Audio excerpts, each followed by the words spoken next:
ಅಕ್ಕಿ ಶಾವಿಗೆ ಪಾಕಿಟ್ ತಂದಿದ್ದೆ ನೋಡಿ. ಅಕ್ಕಿ ಶಾವಿಗೆದು ಪಾಕಿಟಲ್ಲಿ ಮಾಡ್ತಾಯಿದ್ದೀನಿ. ಸಣ್ಣಕ್ಕಿತ್ತು ನೋಡಿ, ತುಂಬ ಚೆನ್ನಾಗಾಗಿತ್ತು. ಅರ್ಧ ಬೌಲ್ ನೀರು ಇಟ್ಬಿಟ್ಟು ಕಲ್ಲುಪ್ಪು ಹಾಕಿ ರುಚಿಗೆ ತಕ್ಕಷ್ಟು 1 ಸ್ಪೂನ್ ಎಣ್ಣೆ ಹಾಕ್ಕೋಬೇಕು. ಅದು ನೀರು ಕುದಿಯೋವಾಗ ಈ ಶಾವಿಗೆ ಹಾಕ್ಬಿಟ್ಟು ಒಂದು ಸರಿ ಮಿಕ್ಸ್ ಮಾಡಿಬಿಟ್ಟು ಒಂದು 3-4 ನಿಮಿಷ ಬೇಯಿಸ್ಬೇಕು ಐ ಫ್ಲೇಮಲ್ಲೇ. ಬೇಯಿಸ್ಬಿಟ್ಟು ಆಮೇಲೆ ಸ್ಟವ್ ಆರಿಸಿ ತಟ್ಟೆ ಮುಚ್ಚಿ ಇನ್ನೊಂದು 3-4 ನಿಮಿಷ ಬಿಡಬೇಕು. ಆವಾಗ ಕರೆಕ್ಟಾಗಿರುತ್ತೆ. 3-4 ನಿಮಿಷ. 3 ನಿಮಿಷಕ್ಕೊಂದ್ಸರಿ ತೆಗೆದು ಮುಟ್ಟು ನೋಡಿ. ಗಟ್ಟಿ ಇದೆ ಅನಿಸಿದ್ರೆ ಇನ್ನೊಂದು ಸ್ವಲ್ಪ ಬಿಡಿ. ಇವಾಗ ನೋಡಿ, ಇದು ಹಿಂಗಾದರೆ ಕರೆಕ್ಟಾಗಿರುತ್ತೆ. ಹಂಗಂದರೆ ಪೀಸ್ ಆಗಬೇಕು. ಅದಕ್ಕೊಂದು 2 ಲೋಟ ತಣ್ಣೀರು ಹಾಕಿ ಹಿಂಗೆ ಕಲಿಸ್ಬಿಟ್ಟು ಆ ನೀರೆಲ್ಲ ಬಗ್ಗಿಸ್ಬಿಟ್ರೆ ಸಾಕು. ಒಂದೇ ಟೈಮೇ ಸಾಕು. ಬಗ್ಗಿಸ್ಬಿಟ್ರೆ ರೆಡಿ ಉದ್ರಾಗುತ್ತೆ. ಬಾಣಲಿ ಇಟ್ಬಿಟ್ಟು ಎಣ್ಣೆ, ಸಾಸಿವೆ, ಹಿಂಗು ಹಾಕ್ಕೋಬೇಕು. ಈಗ ಕಡಲೆಬೇಳೆ ಸ್ವಲ್ಪ, ಉದ್ದಿನಬೇಳೆ ಸ್ವಲ್ಪ ಹಾಕಿ ಇದು ಫ್ರೈ ಆದಮೇಲೆ ಈರುಳ್ಳಿ ಕಟ್ ಮಾಡಿಟ್ಟಿದ್ದೀನಿ, ಒಂದು ಕ್ಯಾಪ್ಸಿಕಮ್ ಒಂದು ಕಟ್ ಮಾಡಿಟ್ಟಿದ್ದೀನಿ. ಇದಕ್ಕೊಂದು ಸ್ವಲ್ಪ ಉಪ್ಪು ಹಾಕ್ಕೊಳ್ಳಿ, ಸ್ವಲ್ಪ ಬೇಗನೆ ಫ್ರೈ ಆಗುತ್ತೆ. ನಾನು ಹಸಿಮೆಣಸಿನ್ಕಾಯಿ ಕಟ್ ಮಾಡಬೇಕು, ಕಟ್ ಮಾಡಿ ಹಾಕ್ತೀನಿ. ಇವಾಗ 2 ಕಡ್ಡಿ ಕರಿಬೇವು ಹಾಕ್ಬಿಟ್ಟು, ಈ ಕರಿಬೇವು ಈ ಟೈಮಲ್ಲಿ ಹಾಕಿದರೆ ಫ್ರೈ ಆಗುತ್ತಲ್ಲ, ಶಾವಿಗೆ ಜೊತೆ ತಿಂದರೆ ಅದ್ರ ಘಮ ಕೂಡ ಸಿಗುತ್ತೆ.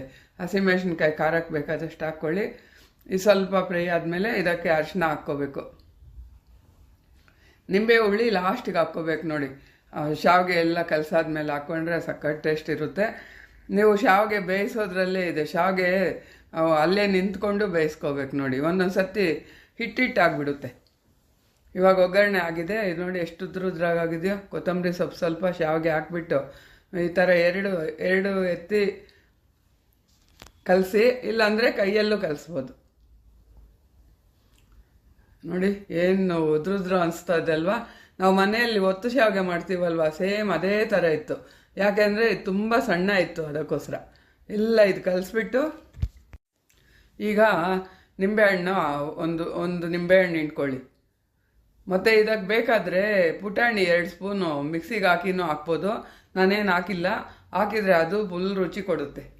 ಎಲ್ಲ ಮಿಕ್ಸ್ ಮಾಡಿಬಿಟ್ಟು ಒಂದು ಬಾಳೆ ಎಲೆ ಇದ್ದರೆ ತಟ್ಟೆಗೆ ಹಾಕ್ಕೊಂಡು ತಿನ್ನಿ. ಬಾಳೆ ಎಲೆ ಘಮ ಗೊತ್ತಲ್ವಾ ಏನು ಟೇಸ್ಟ್ ಇರುತ್ತೆ ಅಂತ. ನನಗಂತೂ ಮನೇಲಿ ಮಾಡ್ದಂಗೆ ಅನಿಸ್ತದೋ. ಯಾರಿಗಾದ್ರೂ ಬೇಕಾದ್ರೆ ಕೇಳಿ ಯಾವ ಕಂಪ್ನಿ ಅಂತ ಹೇಳ್ತೀನಿ ನೋಡಿ. ಆ ಮೆಣಸಿನ್ಕಾಯಿ ಏನು ಬಿಸಾಕೋದು ಬೇಡ.